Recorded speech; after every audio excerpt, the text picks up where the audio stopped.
राधे कृष्णा। जय बोलो सीता रामचंद्र भगवान की जय। श्री राम जय राम जय जय राम। श्री राम जय राम जय जय राम। श्री राम जय राम जय जय राम। श्री राम जय राम जय जय राम। जय बोलो सीता रामचंद्र भगवान की जय। जय बोलो राष्ट्र गुरु समर्थ रामदास स्वामी की जय। जय बोलो वीर धीर सूर आंजनेय स्वामी की जय। जय बोलो स्वराज्य सिंहासनाधिपति छत्रपति शिवाजी महाराज राजे की जय। जय हिंद। भारत माता की जय। समर्थ रामदास குரு எப்பொழுதுமே நம்முடைய வாழ்க்கையில நாம வாழ வேண்டிய முறையை ஜோர வழிகாட்டிகிட்டே இருக்கா. ரொம்ப அழகா வழிகாட்டின்னு இருக்கா. நாம் அதை ஃபாலோ பண்ணணும். நம்ம வேலை இவ்வளவுதான், ஃபாலோ பண்றது தான். இப்போ பகவான் கீதையை சொல்லியிருக்கான். நம்ம வேலை கீதையில சொன்னதை பத்தி ஃபாலோ பண்ணா போதும். பாகவத் நிறைய மகாத்மாக்களுடைய சரித்திரங்கள், பக்தாளுடைய சரித்திரங்கள், அதுலேருந்து இன்ஸ்பிரேஷன் எடுத்துட்டு நாம நம்ம வாழ்க்கையில அதை எப்படி உபயோகப்படுத்திக்கணும். அதுக்கு உதாரணம் பெரிய ஆழ்வார். பாகவதம் எல்லாம் வாசிக்கிறார், எல்லாம் தெரியறது. கடைசியில பார்த்தார் மாலாக்காரன் தான் பரம பாக்யவான், அவனை போல ஒரு பக்தி தான் எனக்கு ஈஸி, மாலை கட்டி சுவாமிக்கு கொடுக்கலாம். அவருக்கு நிறைய பேர் இன்ஸ்பிரேஷன் உண்டு. யசோதா, நந்தகோபா. அவர் பார்த்தார் என்னோட தகுதிக்கு என்னால பண்ணக்கூடிய ஒரு பக்தி என்ன அப்படின்னா மாலாக்காரன் போல. இத்தனைக்கு மாலாக்காரனை பத்தி பெரிய டீட்டெயில்ஸ் எல்லாம் பாகவத்துல இல்லை. கர்க சம்ஹிதையில வேணா அவன் ஹேமமாலி அப்படின்ற குபேரனுடைய தோட்டக்காரன், அப்படிதான் அவன் பேர் ஹேமமாலியா இருந்தான். அவன் சிவபெருமானுக்கு நிறைய பூஜை பண்ணான். இப்படிதான் காண கிடைக்கிறது. பாகவத் அதெல்லாம் இல்லை. மதுரால ஒரு பூ கட்டி வைக்கக்கூடிய ஒரு மாலாக்காரன் சுதாமான்னு பேரு. கண்ணன் அவன் வீட்டுக்கு வரான். கண்ணனும் பலராமனும் நிறைய மாலைகள் போடுறான். கண்ணன் ரொம்ப மனசால எல்லா ஆசீர்வாதமும் பண்றான். இவ்வளவுதான் பாகவத்துல இந்த மாலாக்காரனை பத்தி ஒரு டீட்டெயில்ஸ். அவ்வளோ பெரிய பாகவத்துல இதை பார்த்துட்டு பெரியாழ்வார், எஸ் இது என்னால முடியும். இந்த பக்தியில கூட அந்த ஒரு தெளிவு இருக்கணும். இதெல்லாம் என்னால முடியும், இதெல்லாம் வசந்த பக்தி, எனக்கு அது பெருசா வராது, இல்லாட்டி அதுக்கான முயற்சி நான் பண்ணணும். அது என்ன ஞாபகம், எந்த அவசரத்தை வேணா நீங்க அடையலாம். ஆனா அந்த அவசரத்துக்கு ஏற்ற ஒரு முயற்சியும் நீங்க பண்ணணும். அந்த முயற்சி பண்ணாதான் அடைய முடியாததுன்னு எதுவுமே இல்லை. அந்த எஃபர்ட்ஸ் போடுறவாளுக்கு எஸ் ஈஸி. பெரிய ஆழ்வார் அப்படி பார்த்துட்டு அந்த மாலாக்காரனுடைய பக்தியை ஃபாலோ பண்றார். அவர் வாழ்க்கையில் அவ்வளவு அழகா கிருஷ்ணானுபவம், ஆண்டாள் கிடைக்கிறா, எல்லாமே நடக்கிறது. ஸோ மகாத்மாக்கள் என்ன பண்ற, நாரதர் எடுத்துக்கோங்களேன். பிரகலாதனுக்கு கர்ப்பத்துல அழகா ஒரு உபதேசம். அதுக்கப்புறம் திருப்பி பிரகலாதன் பக்கத்துல வந்து பார்க்கறதாலே வச்சுக்கல. துருவன் அவனுக்கு ஒரு உபதேசம். வால்மீகிக்கு முதல்ல ராமநாம உபதேசம். 2வது தடவை தான் கொஞ்சம் வருஷங்கள் கழிச்சு அவர் வால்மீகி ஆன பிறகு திரும்பி அவருக்கு சந்தேகம் வந்து யார் உயர்ந்தவன்னு கேட்கும்பொழுதுதான் ராமாயண விஷயத்தை சொல்லி ராமாயணத்தை எழுதுன்ற. எடுத்த உடனே நீ ராமாயணத்தை எழுதுன்னு சொல்லல, வேதவியாசருக்கு அவ்வளவு அழகா பாகவதம் எழுது அப்படின்னு சொல்றார். ஸோ ஒரே நாரதர் ஒவ்வொருத்தருக்கும் ஒவ்வொரு விதமாக உபதேசம் பண்றார். ஸோ குருவும் என்ன பண்றாருன்னா அவரவர்களுடைய வாழ்க்கை தேவைகள், பண்ண வேண்டிய காரியங்கள், பொறுப்புகள், வாழ்வுக்கையுடைய சூழ்நிலை, இதற்கு தகுந்தாற் போல அழகா உபதேசம் இதெல்லாம் பண்றார். அப்படி சமர்த்தராமதாசருக்கு நிறைய சிஷ்யர்கள் இருக்கு. அதில் 2-3 பேரை நேத்தி பார்ப்போம். அதில் இன்னைக்கு சில பேரை பார்ப்போம். நிறைய சிஷ்யர்கள் உண்டு. ஒவ்வொருத்தருக்கும் ஒவ்வொரு விதமான காரியங்களை குருநாதருக்கு பண்றதுல ரொம்ப பிடித்தம் உண்டு. இப்போ வேணாபாய் எல்லாம் சமர்த்தராமதாஸ் ரொம்ப ஆசைப்பட்டு சமைச்சு கொடுக்கறத ஒரு பெரிய காரியமா பண்ணிட்டு இருந்தார்.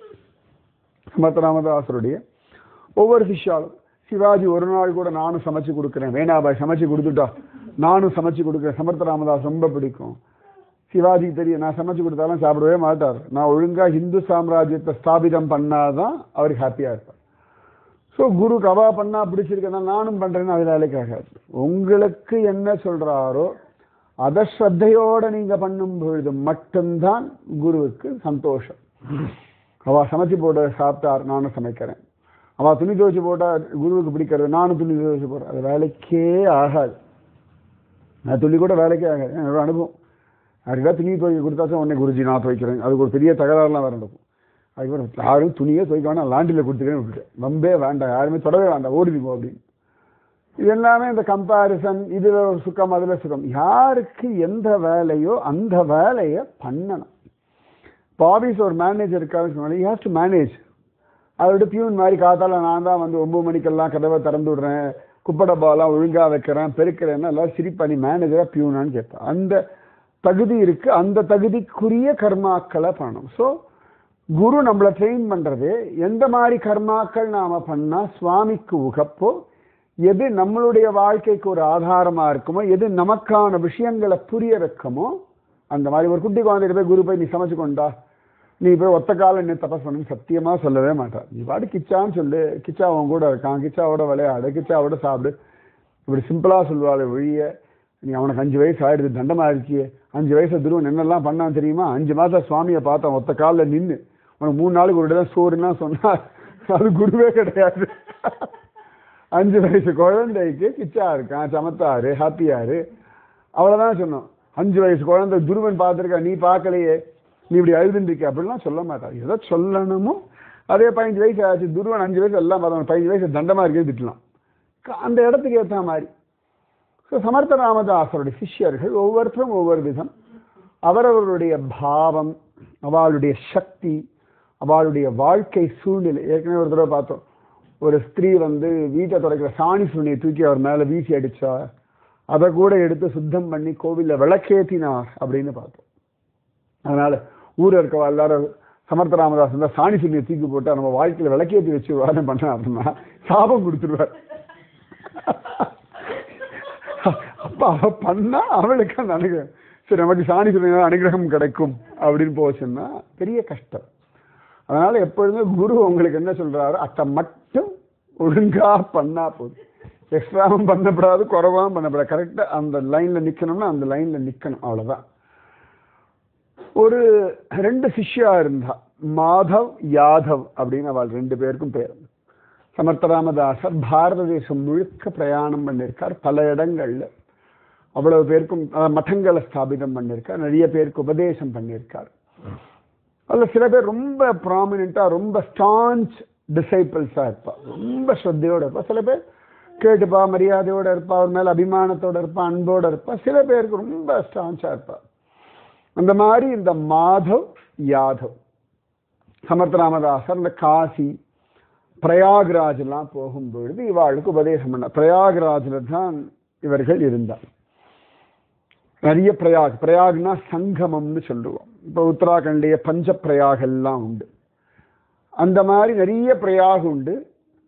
2 நதி சேர்ந்தாச்சுன்னா அதுக்கு பேர் பிரயாக், அவ்வளவுதான். சங்கமம் அப்படின்றோம் இல்லையா, அந்த மாதிரி தான். இப்ப நதிகள் சங்கமம், கடலுடைய சங்கமம், அந்த மாதிரி தானே. அப்ப பிரயாக்ராஜ் அப்படின்னு ஏன் பேர்னா, கங்கா யமுனா சரஸ்வதி எல்லாம் சேர்றதுனாலே பிரயாக்ராஜ் அப்படின்னு பெயர்.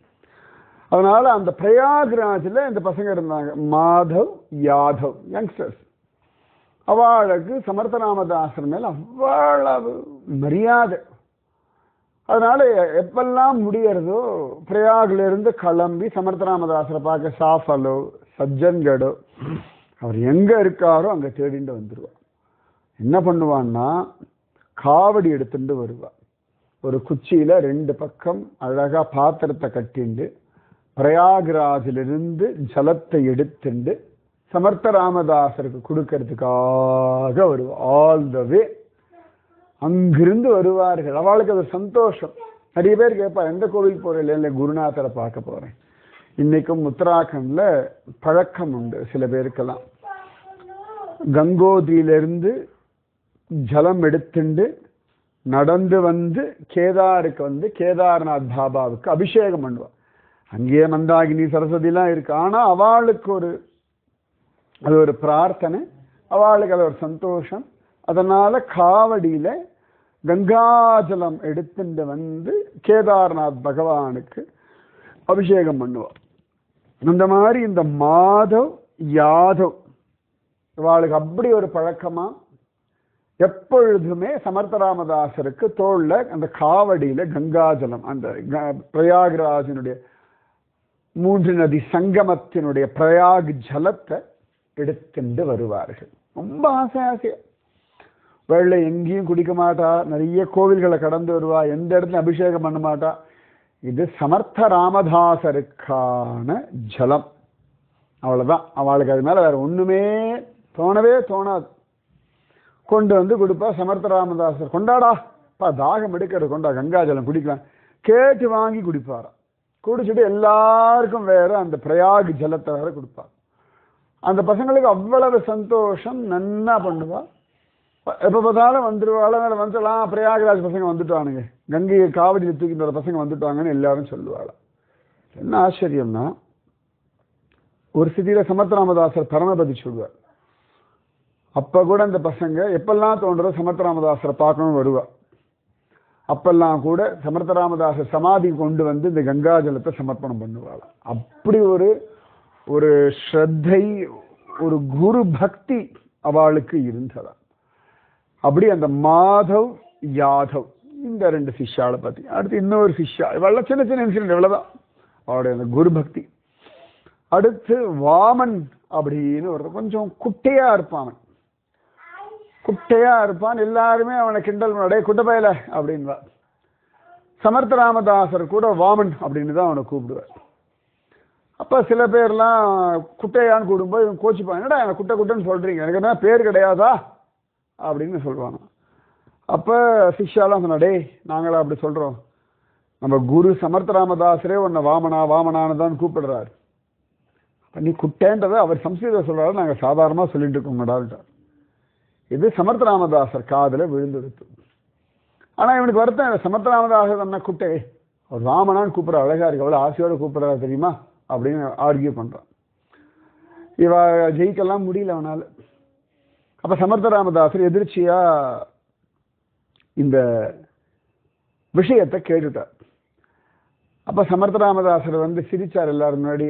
நான் இவனை வாமனான்னு கூப்பிடுறது குட்டையா இருக்கான்றதுக்காக இல்லை அப்படின்னு சொல்றவர் சொல்றார், வாகிலேலே மான் அப்படின்னு சொல்லி, வாகிலேலே மண், அதனாலே வாமன்னு பேரு அப்படின்னார். வாகிலேலே மண்ணுன்னா தன்னுடைய ஹிருதயத்துல என்ன வச்சுட்டு இருக்கிறவன்னுட்டார். அவன் மனசுல அவன் என்ன வச்சுட்டு இருக்கான், அதனால அவன் ஹிருதயத்தை எனக்கு இடமா கொடுத்திருக்கான். அந்த வாகிலேலே மண் அப்படின்ற விஷயத்தை தான் நான் வாமன்னு நான் சொல்லிட்டு இருக்கேன். அவன் ஹிருதயத்துல என்ன வச்சுட்டு இருக்கான், ஓன்னு அழறான் அந்த வாமன். மற்ற சிஷ்யாளுக்குலாம் என்ன சொல்றதுன்னு தெரியல. இந்த சிஷ்யா எனக்கு பிடிக்கும் இப்படிலாம் தானே சொல்லுவோம். அவன் தன் மனசுல என்ன வச்சுருக்கான் அப்படின்னு அவனு வாமன் கதறினான். நிஜமாதான்டா சொல்றேன், நான் பொய்யா சொல்லலடா. ஆஞ்சநேயர் நெஞ்ச கழிச்சா எப்படி ராமன் உண்டோ அந்த மாதிரி உன் நெஞ்ச கழிச்சா நான் தாண்டா அங்க இருக்கேன், இப்படி ஆடி சொல்லவே மாட்டேன் சமர்த்த ராமதாசர். அப்பதான் மற்ற சிஷ்யாலாம் அந்த வாமன் கிட்ட மன்னிப்பு கேட்டார், உன்னோட ஸ்திதி எங்களுக்கு தெரியலப்பா, இவ்வளவு பெரியவன், இப்படி ஒரு குரு பக்தி, குருநாதரே சொல்ல நல்ல குரு பக்தி மற்றவா சொல்லுவா. அவளுக்கு அந்த குருவின் இடத்துல மரியாதை உண்டு, அன்பு உண்டு, அக்கறை உண்டு, ரொம்ப நம்பிக்கை உண்டு, அடுத்தவா சொல்லுவா. குருநாதர் சொல்றார் அப்படின்னா அவ்வளவு பெரிய விஷயம். அப்படி அந்த வாமன் எதுக்கு இவா கதையெல்லாம் சொல்றோம்னா, இந்த மாதிரி குரு பக்தி எல்லாம் நமக்கும் வரணும். அந்த ஸ்ரத்த, அந்த நம்பிக்கை, இந்த குரு மேல விசுவாசம், இதெல்லாம் வரணும். இது ஒரு சுகம். எப்படி குழந்தைகள் நம்மளை நம்புறது இல்லையா, அந்த மாதிரி ஒரு குழந்தை எப்படி தன் தாயையும் தகப்பனையும் நம்புகின்றதோ அந்த மாதிரி நீங்க உங்க குழந்தை மாதிரி உங்க குருவை நம்பணும். அது ஒரு சுகம். அப்படி அந்த வாமன் அவனுடைய அழகான வைபவத்தை சின்ன சின்ன சின்னதாக சொல்றார் கிரிதார கோஸ்வாமி ரொம்ப அழகா சொல்றார். அடுத்து பிரஹ்லாத் பந்த் அப்படின்னு ஒருத்தருடைய வைபவத்தை சொல்றார். இந்த பிரஹ்லாத் பந்த் நிரஞ்சின்னு அவருக்கு பெயர். இவரெல்லாம் யாருன்னு கேட்டா சத்ரபதி சிவாஜியினுடைய முக்கியமானவர்கள்ல இவரும் ஒருத்தர். ஸோ சத்ரபதி சிவாஜிக்கு எவ்வளவு தூரம் சமர்த்த ராமதாசரை பிடிக்குமோ அந்த மாதிரி இவாளுக்கும் பிடிக்கும். சமர்த்த ராமதாஸ் ஏன்னா சமர்த்த ராமதாஸ் எப்படின்னா எப்போதும் விரக்தி உலகாத விஷயங்கள்லேருந்து தள்ளி நின்று இப்படிலாம் கிடையாது. யுத்தம் பண்ணு, நீ ஜெயிச்சுவா, ஹெல்த்தை பார்த்துக்கோ, நல்லா எக்ஸசைஸ் பண்ணு, உலகத்தில் வாழ்வதற்கான விஷயங்களை தான் சமர்த்த ராமதாஸ் சொல்லுவார். இதே விரக்தர்கள் அப்படின்னா அவளுக்கு சொல்லுவார். உத்தவ் சுவாமி, கல்யாண் சுவாமிக்கெல்லாம் விரக்தர்களை பற்றி பேசுவார். ஒவ்வொருத்தருக்கும் ஒவ்வொரு விதமா. அதனால இந்த பாலிடிக்ஸ்ல இருக்கிற ஆளுகள்லாம் சமர்த்த ராமதாஸும் ரொம்ப மரியாதை. ஏன்னா அந்த பாலிடிக்ஸும் தெரிஞ்சுண்டு அழகா கைடு பண்ணுவார். அதனால அவளுக்கு எல்லாருக்கும் மரியாதை. அப்ப சமர்த்த ராமதாஸ் ஒரு சந்தர்ப்பத்தில் இவருடைய பக்தி ஸ்ரத்தை எல்லாம் பார்த்துட்டு ஒரு ராமனுடைய விக்கிரகத்தை இவருக்கு கொடுத்துட்டார். இந்த பிரஹ்லாத் பந்த் நிரஞ்சிக்கு இந்த சுவாமியை வச்சுண்டு பூஜை பண்ணு. அவருக்கு ஆனந்தம். யூஸ்வலா சமர்த்த ராமதாஸ் யாருக்கா ஒரு சுவாமியை கொடுத்து பூஜை பண்ணுன்னு சொல்றதெல்லாம் ரொம்ப ரேரஸ்ட் ரேர். அவ்வளவுதான். அதெல்லாம் பெருசா இங்க ராமன் கோவில் இருக்கு, இங்க ஆஞ்சநேயன் இருக்கா, அது போதும், அவ்வளவுதான். அதுக்கு மேல தனியாலாம் யாருக்கும் எதுவும் கொடுக்கலாம் மாட்டார். அப்ப அவருக்கு ரொம்ப சந்தோஷம். அழகா பூஜை பண்ணு, டெய்லி ஸ்ரீராம ஜெயராம ஜெய ஜெயராம எல்லாம் சொல்லு அப்படின்னு சொல்லி கொடுத்துட்டார். இவரும் ஆனந்தமா வாங்கிண்டாச்சு. டெய்லி அதுக்கு அழகா பூஜை பண்ணிட்டு இருக்கார். அவருக்கு ஒரு பிள்ளை. என்னைக்கோ ஒரு சந்தர்ப்பத்துல இந்த பிள்ளை எதுக்கோ அழறான். என்னமோ வேணும்னு அழறான். ஆற்றுல இருக்க பிஸியா இருந்தாலும் என்னமோ, இல்லாட்டியும் ரொம்ப சும்மா பிடிவாதம் பிடிக்கிறான்னு விட்டுட்டு அவ போயிட்டா. ஒரு குழந்தை பிடிவாதம் பிடிச்சா அவள் அடுத்தடுத்த வேலையை பார்க்க போயிடுவான் இல்லையா. நிஜமாவே அதுக்கு உடம்பு முடியல அழறது, பசியில அழறது, ஒரு அத்தியாவசியத்துக்கு அழறது அப்படின்னா அதுக்கு நம்ம சமாதானம் சொல்லுவோம். அது பிடிவாதத்தில் அழறது அப்படின்னா அதுக்கு ஒரு விலை கொடுக்க மாட்டோம். இது ரூல். அப்போ இந்த குழந்தை அழறது, எல்லாரும் போயிட்டாலாம். இந்த குழந்தையுடைய அழுக அந்த ராமனுக்கு பிடிக்கல. ஐயோ இப்படி அழறதே குழந்தைன்னு சொல்லி ராமன் பிரத்யக்ஷத்தில் வந்துட்டான். சமர்த்த ராமதாசர் கொடுத்த அந்த ராமனுடைய விக்கிரகத்துல இருந்து ராமன் பிரத்யக்ஷமா வந்து, எதுக்குடா குழந்தை, என்ன வேணும், ஏன் அழறன்னு, எனக்கு நெய் வேணும், எனக்கு வெண்ணெய் வேணும், எனக்கு தயிர் வேணும், எனக்கு பால் வேணும் லிஸ்ட் போடுறான். உடனே ராமன் இவ்வளவுதானே அப்படின்னு சொல்லி ராமன் அந்த குழந்தைக்கு எல்லாத்தையும் கொடுத்தானோ. எப்படி ஞான சம்பந்தருக்கெல்லாம் கிடைச்சது அப்படின்னு சொல்றோம். மற்றவாளுக்கு அது பிடிவாதமா இருந்தது. ஆனா ராமனுக்கு இந்த குழந்தைக்கு இது ஆசைப்படுறது கொடுக்குறேனே அப்படின்னு சொல்லி கொடுத்துட்டானோ. அப்புறம் இவெல்லாம் வந்து பார்க்குற இதெல்லாம் இருக்கு. டே எங்கேந்திரா எடுத்தா, யாரா கொடுத்தானதோ ராமன் தான் வந்தான் கொடுத்தான். எல்லாருக்கும் புரியல, எப்படி ராமன் கொடுப்பான், என்னடா அவ்வளோ ராமனுக்கு நம்ம தானே கொடுக்கணும், நிவேதம் நம்ம தானே கொடுப்போம். எங்கேயா சுவாமி தான் உனக்கு நீங்க சப்பாத்தி பண்ணிருக்கேன் கொடுக்க கண்ணதுக்க வந்து, அதெல்லாம் இல்லையே. சுவாமி கொடுக்குறான், பலவிதமா வெவ்வேறு விதத்துல கொடுக்குறான். நம்ம எதிர்பார்க்குற மாதிரி இப்படி கொடுக்கறது, நம்ம நிவேதனம் பண்ற மாதிரி சுவாமி பிரத்யட்சமா எல்லாருக்கும் வந்து கொடுக்கறது கிடையாது. யாரோ சில பேருக்கு தான், நாமதேவருக்கு பாண்டுரங்கன்னு கொடுக்குறான், இந்த மாதிரி உண்டு. அப்ப இவா யாருக்கும் நம்பவே முடியல, நம்பாம இருக்கவும் முடியல. அப்புறமா அவர் புரிஞ்சுட்டார், இல்ல சமர்த்த ராமதாசர் கொடுத்த ராமன்.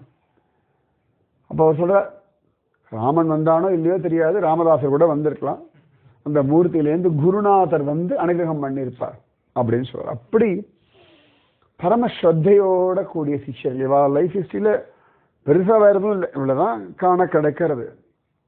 ஆனா அவ்வளவு அழகான பக்தி பாருங்க. சின்ன சின்ன அனுபவங்கள், பெரிய விஷயங்கள்லாம் கிடையாது. குரு எல்லாத்தையுமே ரசிக்கிறார், எல்லாத்தையுமே நிர்வகிக்கிறார், எல்லாருக்குமே அழகா அனுகிரகம் பண்றார். இன்னும் கூட உண்டு, நாளைக்கு சொல்றேன். ராதே கிருஷ்ணா.